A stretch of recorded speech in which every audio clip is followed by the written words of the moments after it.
All right, so we're going to spend a little bit more time in 13.7 today.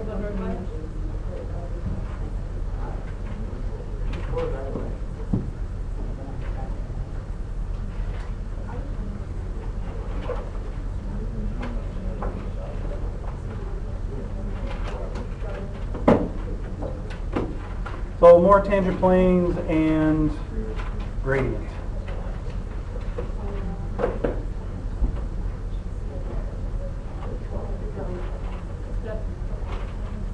So let's do a quick review of some concepts that some of the newer concepts that we've talked about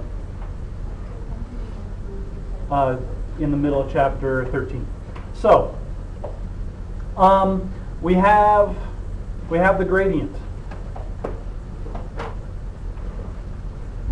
This new vector quantity that we talked about, del f, which was the partial of f with respect to x I plus df dy j, and if we have a z component, df dz k hat. And the gradients that we've used the gradient for lots of different things. So let's talk about some of the things we've used the gradient for. What does a gradient tell us? What kind of problems can we do with the gradient?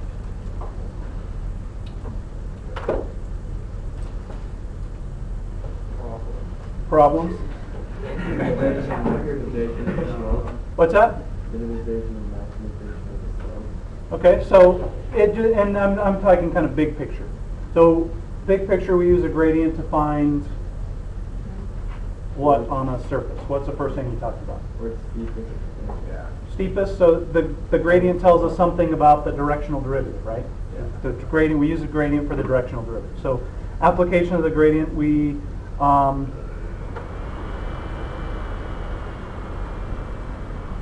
use the gradient to find the directional derivative. So directional derivative was del f dot u, where u is a unit vector. So u tells us what direction we're traveling in. So we use del f for the directional derivative. And we decided that the gradient points in the direction of the maximum directional derivative.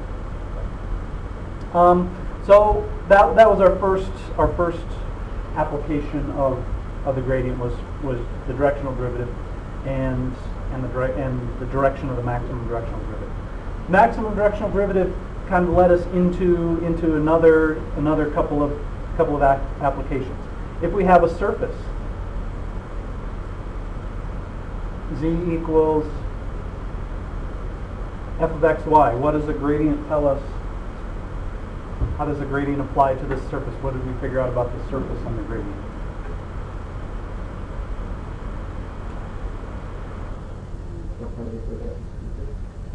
Tells us what part of the surface is steepest, and we figured out that del f is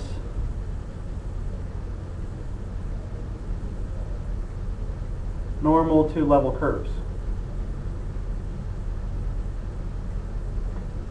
So those two ideas are related, because normal to level curve is the direction of the surface is going to be steepest.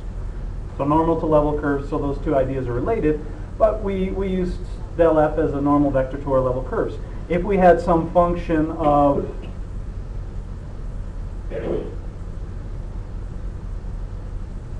f of x, y, z, we figured out that del f, how is del f related to that thing?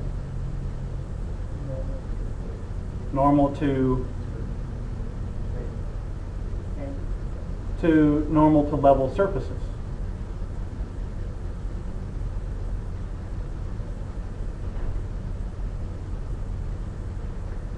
So we can use the gradient as a normal vector to a surface. If we have some surface represented as f of x, y, z, it's going to be normal to level surfaces.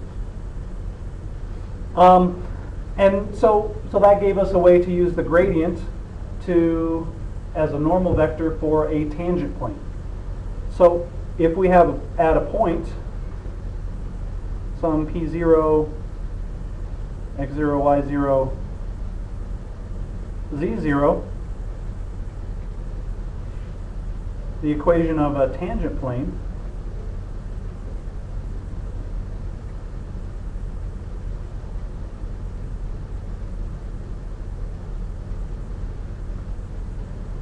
for this surface is going to be the gradient gives us our direction numbers, so f sub x times x minus x0 plus f sub y, y minus y0 plus the partial with respect to z, z minus z0 equals 0. So that's going to be an equation, the equation of the tangent plane at point P0 to the surface f of x, y, z. So those are really the big things that we've used a gradient for. It tells us about the directional derivative, points in the direction of the maximum directional derivative, and that idea is related to it being normal to level curves and normal to level surfaces. So I just want to make a little connection here. How is this idea of a tangent plane to a surface, how is that connected to what we talked about with differentials?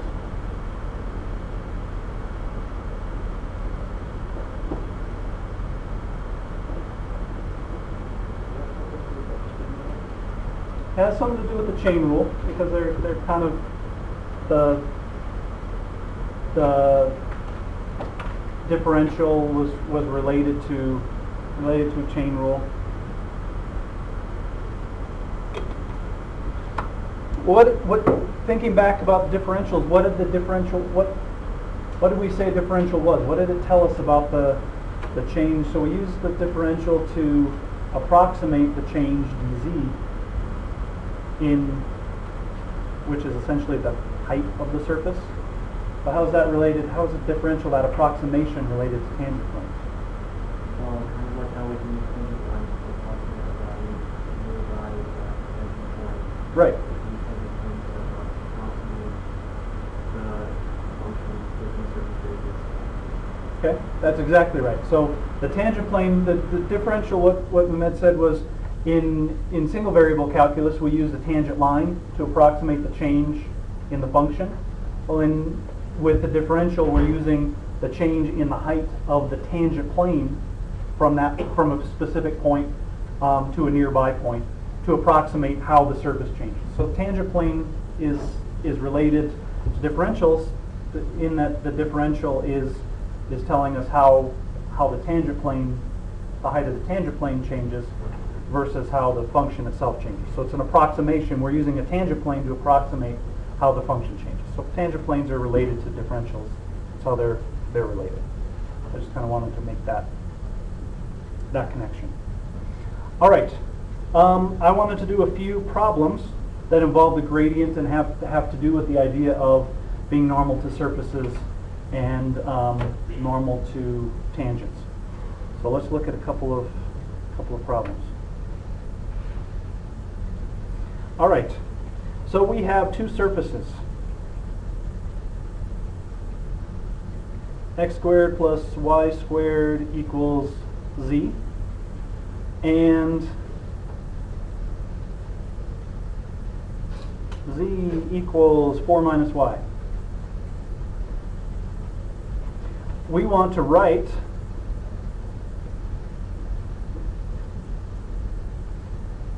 symmetric equations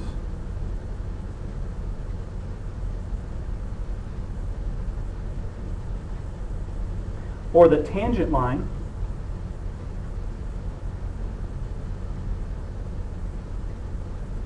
to the curve of intersection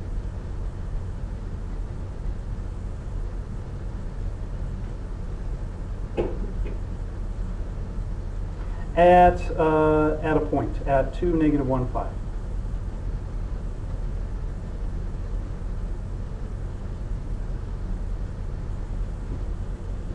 So we have these two surfaces. They intersect in some curve. We want to write an equation, we want to write symmetric equations for the line, for the tangent line, to the curve of intersection at a specific point. Anybody have an idea of how we might proceed here?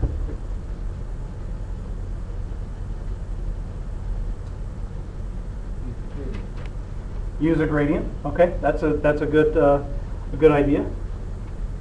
So let me draw a picture and let's see if we can come up with an idea. So we're not even going to worry about what the curve of intersection is. So let me draw. So this is some curve, and we're going to say that's the curve of intersection. And we want the symmetric equations for the tangent line. So our direction vector, our direction number, is going to come from a vector that is tangent to this curve at this particular point. So let me draw the tangent vector. So here's a tangent vector to the line. Let's say that's the point that we're interested in. So that's tangent to our curve. So the red curve is the curve of intersection. This is a tangent vector. And this curve of intersection is where these two surfaces intersect. Well, on this first curve, what is going to be a vector that is normal to that tangent vector? The gradient of this surface is going to be normal to the tangent vector. We said yesterday that the gradient is normal to any tangent vector at a particular point because it's normal to the surface. So the gradient, so we're going to have a vector that's perpendicular that's normal to this vector given by the gradient. So let me draw that one. I'll draw that one in black. So here's a vector.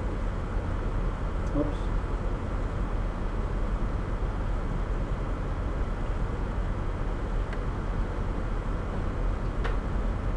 Here's one vector that's normal to that,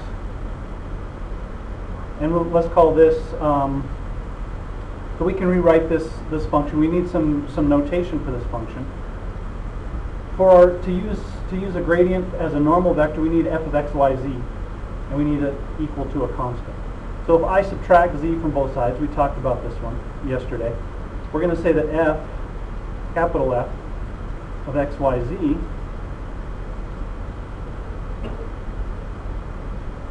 equals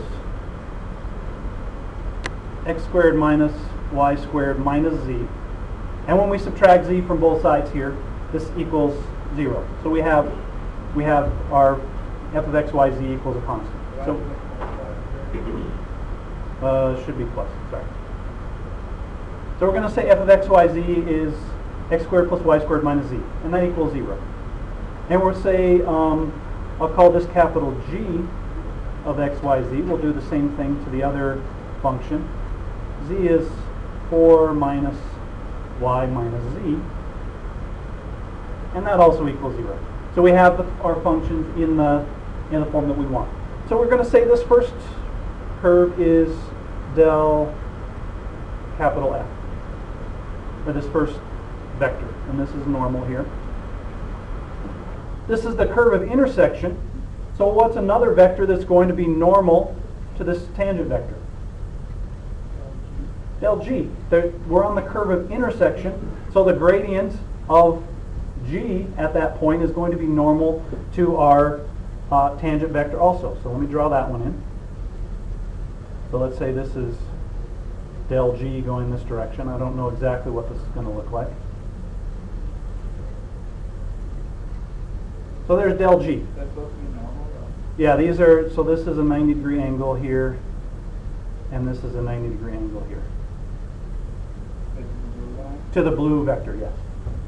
So the del G is kind of coming out of the screen a little bit.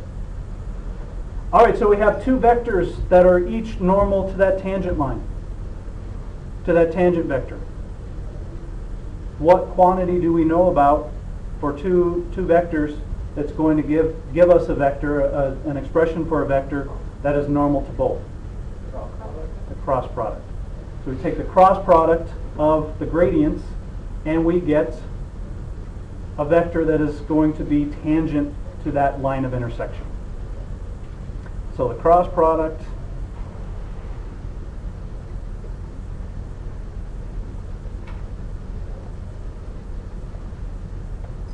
del F cross del G will be tangent to the line of intersection.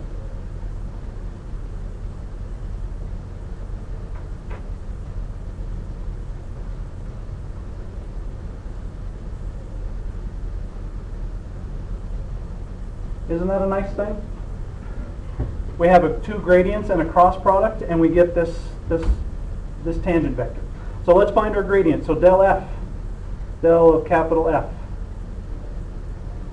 is going to be, what's going to be our gradient for F?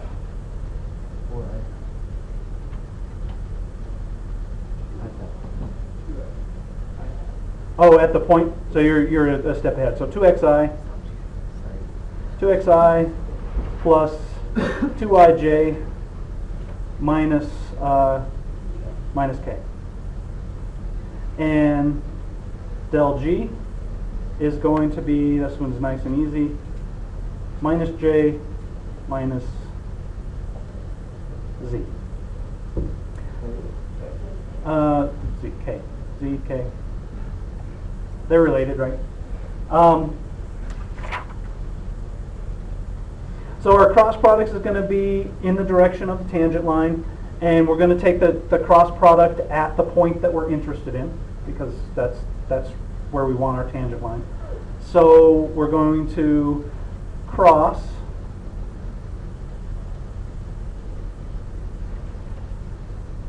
del F at 2, -1, 5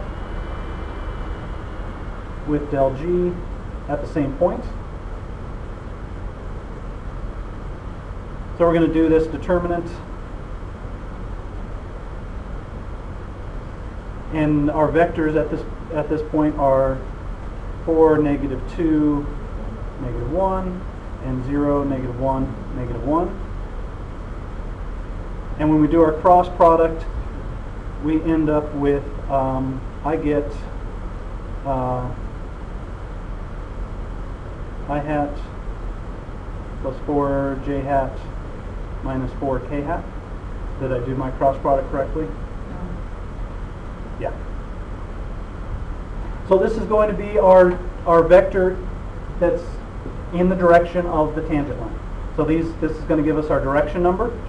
So our equation, symmetric equations of a line,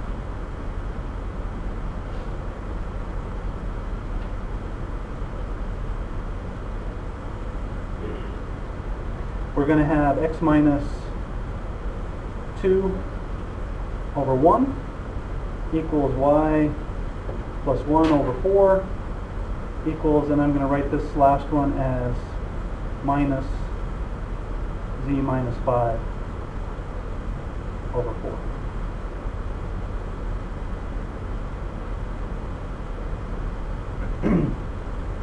So there's our equation for our tangent line to the curve of intersection.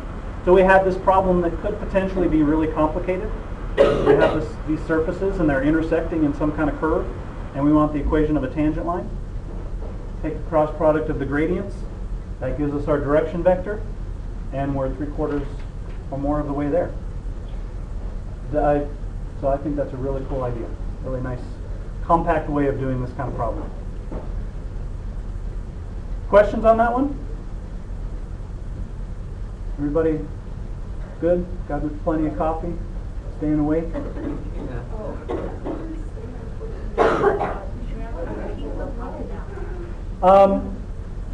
Questions on that example?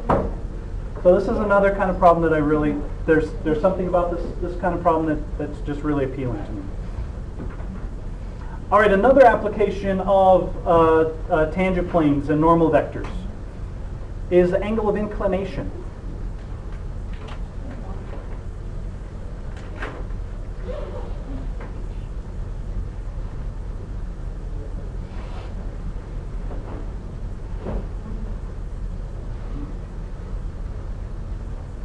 So remember that we said that we can come up with an expression for the angle between two vectors.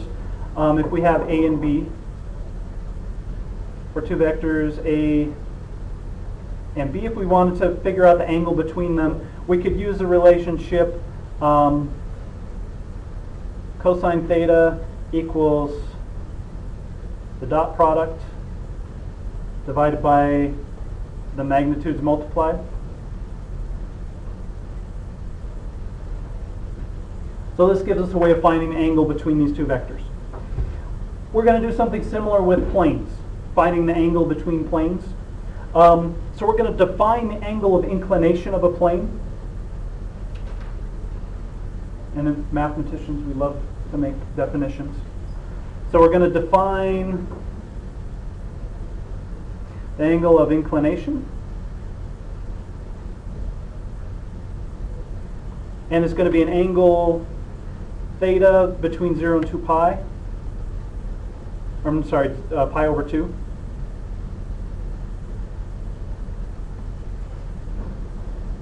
So the angle of inclination of a plane is going to be this angle theta between the plane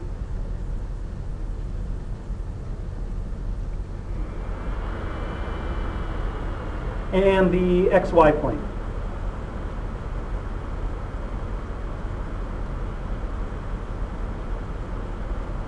And our gradient, our normal vector, is going to give us a way to find this. So in chapter 11, we define the angle between planes as the angle between their normal vectors. The angle between the what we call the dihedral angle is we can figure that out by finding the angle between their normal vectors. So this is, you can also think of this as the angle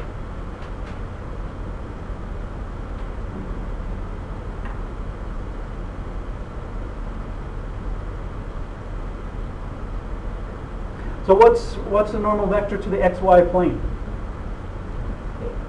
So the normal vector to the xy plane is k hat.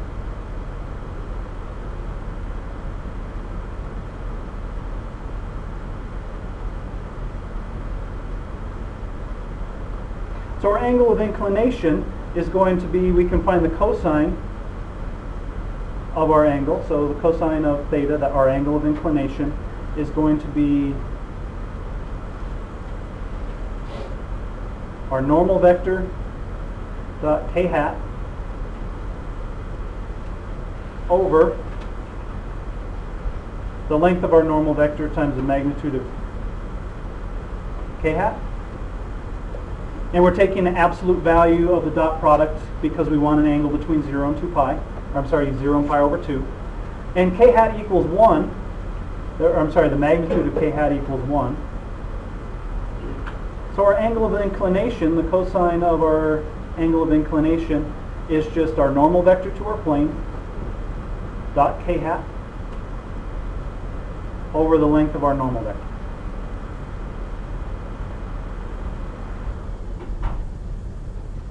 So n here is a normal vector to our plane. And if we're talking about a plane that's tangent to a surface, our normal vector is given by the gradient. So we can talk about the angle of inclination of a tangent plane to a surface. So let's look at an example of that. And then it's the normal vector to the plane. Right, so n is, I guess we should write that to make sure that's clear. N is our normal vector to the plane. Yes? N hat dot k hat? Oh. N was jealous. He wanted a hat. He was tired of that little arrow. He wanted a An arrow is just fine in my opinion. An arrow's just fine? I saw one, I was looking at something where they did, their notation for vectors was this. And they underlined them. And I've never seen that before, ever. All right, so this gives us a way of finding an angle of inclination for a plane. So let's look at a type of problem that I find kind of, the type of problem with angle of inclination that I kind of like.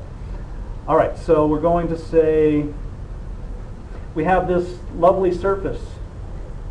Z equals 3x squared plus 2y squared minus 3x minus 4y minus 5. And we want to know where is the tangent plane horizontal.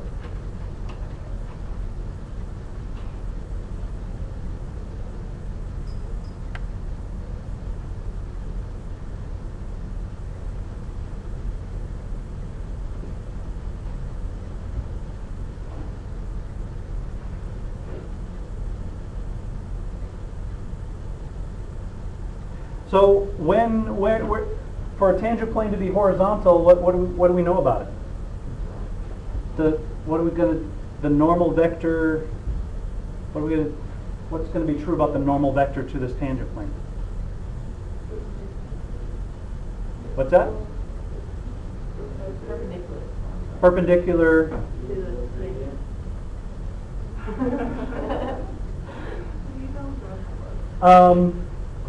Let's see. Let me see. Let me ask it in a different way. So, if the tangent plane is horizontal, what direction is the normal vector to our plane going to point? Up or down, right? So it's going. How's it going to be related to I, J, and K? It would be, or parallel to, at least. So it's going to be parallel to K hat. So we need our tangent plane to be parallel to K hat. So our tangent plane is going to be horizontal when it's parallel to K hat. Before we do the problem, what do you think? Where is the tangent plane going to be horizontal to a surface? At a maximum or a minimum, right? So we're talking about a relative maximum or a relative minimum. And we're going to get more into that next week. So let's, so we decided that our normal vector will be parallel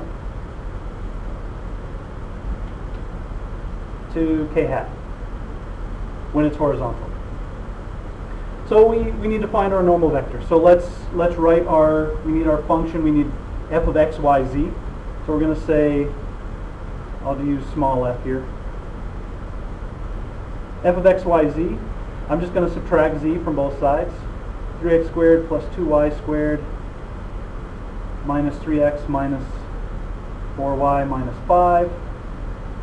And I'm going to switch this. I'm going to put a minus z here, minus 5. Just to keep it in our standard order, standard notation. And this equals 0. When I subtract z from both sides, I get 0. So I have f of x, y, z equals 0. I have the form that I need to use the gradient as a normal vector. So del f, the gradient's going to give us our normal vector to our tangent plane. Del f, what's del f going to be here? 6x minus 3 I hat plus 4y minus 4.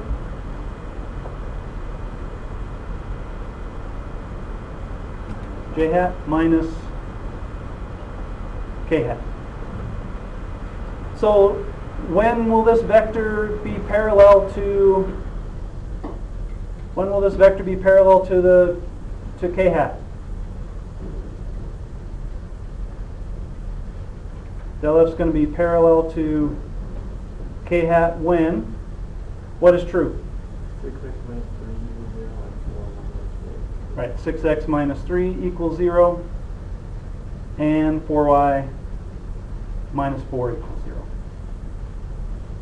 So 6x minus 3 equals 0, that gives me x equals 1/2, and 4y minus 4 equals 0 gives me y equals 1. And then I can figure out z by plugging in x and y into this equation for z. I didn't calculate that out, but we could find the z coordinate by plugging our points in and finding z. for these two, and we would get a point where our tangent plane is horizontal. And we decided that would be the relative maximum or minimum for this function. And we'll talk more about that. Next week that's what we're going to talk about, is maximum and minimum of multivariable functions. For this one, we said we wanted the angle of inclination to be 0. So we didn't have to use that equation. But we could have, I guess. We could have said that the dot product had to be 0.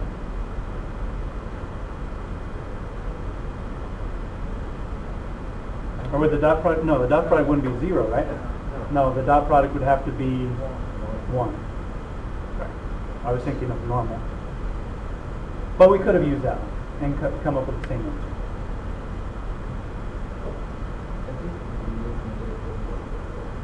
Negative 31 force.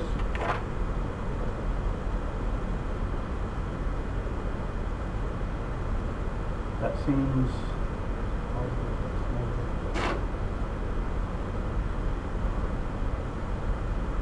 I think that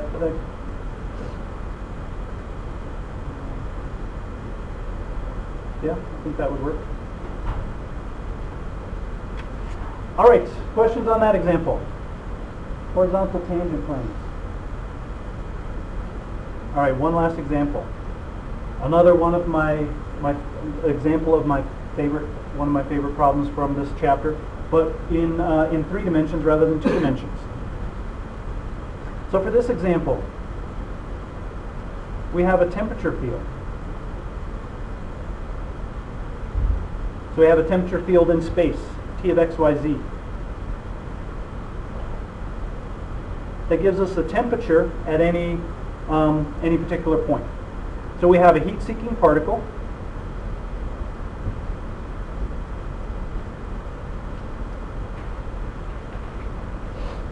That's placed starting at 225.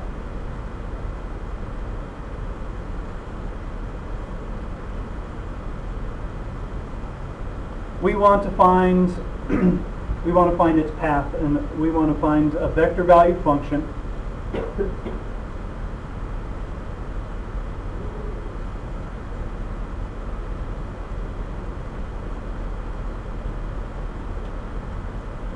for its path. So similar to one that we did before, but we end up, because we're in 3 dimensions, we end up with something just a little different.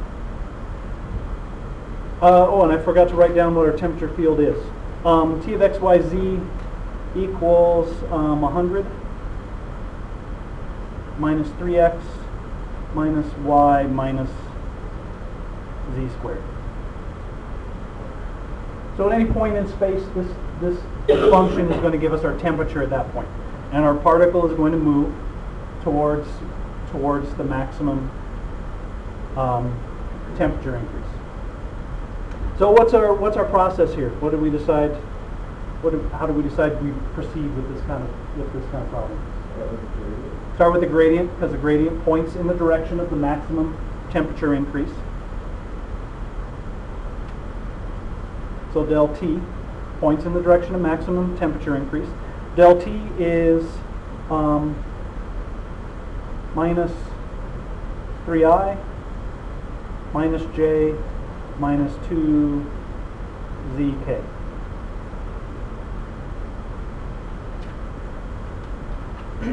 And what other vector also points in the direction that we're traveling?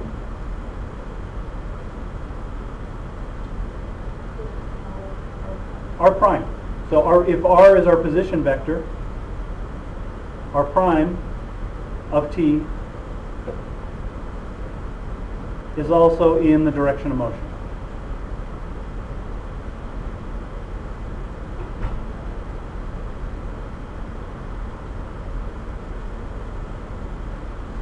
So if R prime is just given by some function of t for x, y, and z, we're going to say R prime of t, just to simplify things, R prime is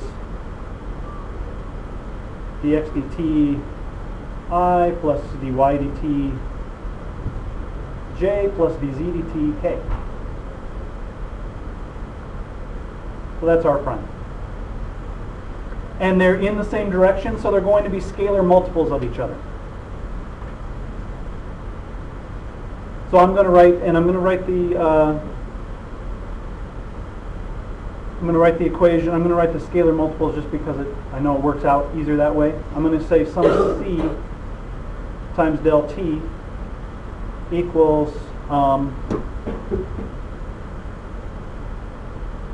equals r prime.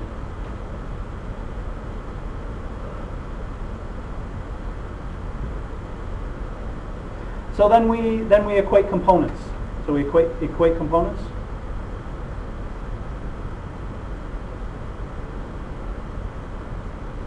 And we get minus 3c equals dx dt. We get three equations. Minus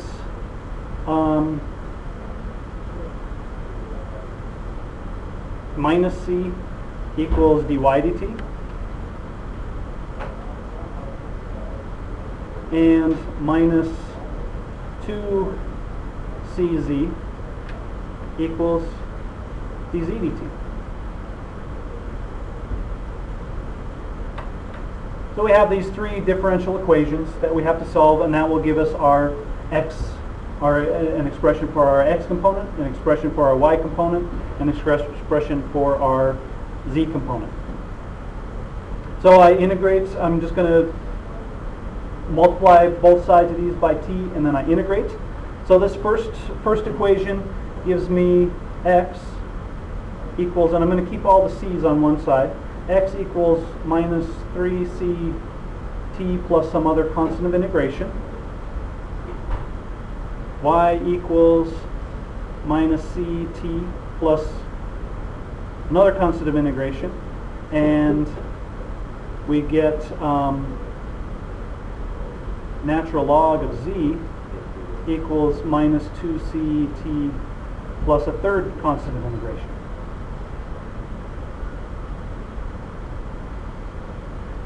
And then I use my initial conditions. We start when t equals 0, we're starting at 225. So at t equals 0, x equals 2.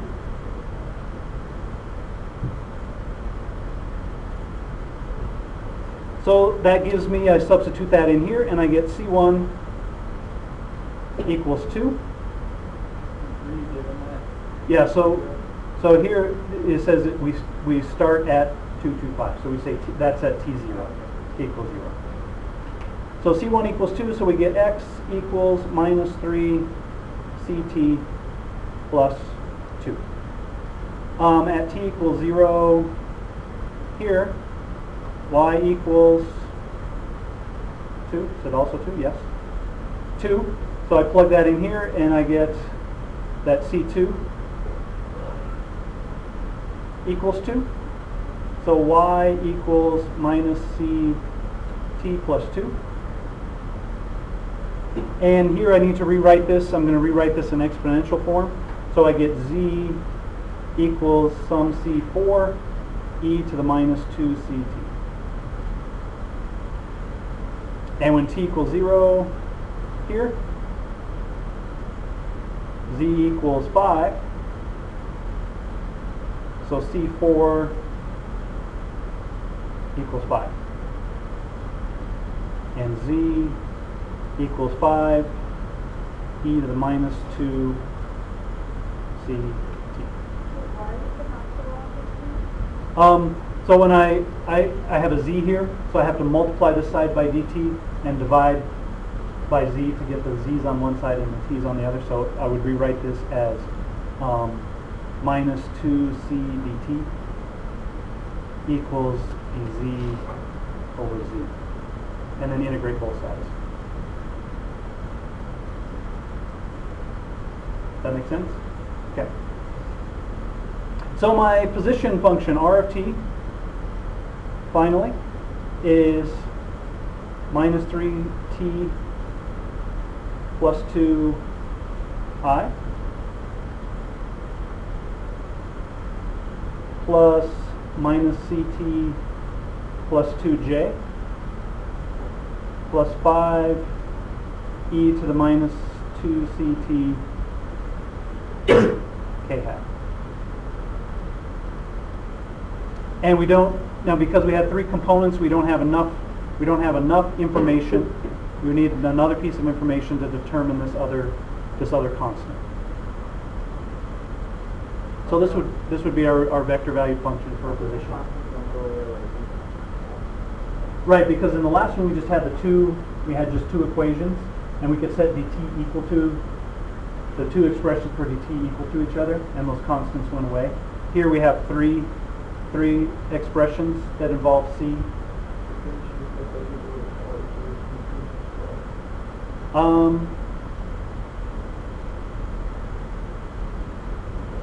Let's see, would that work? We would have dt equals dx over minus 3. We would have a c in each one, but we would still have, we could set them equal to each other in pairs, but then we would have a relationship between x and y, x and z. So we wouldn't be we couldn't, in the 2-dimensional example, we just ended up with a relationship between x and y. But here we would end up with a relationship between x and y, between x and z, between y and z, and each of those would involve, the constant would go away, but then we'd be working with each of those independently. Does that make sense? All right, questions on this example? Okay.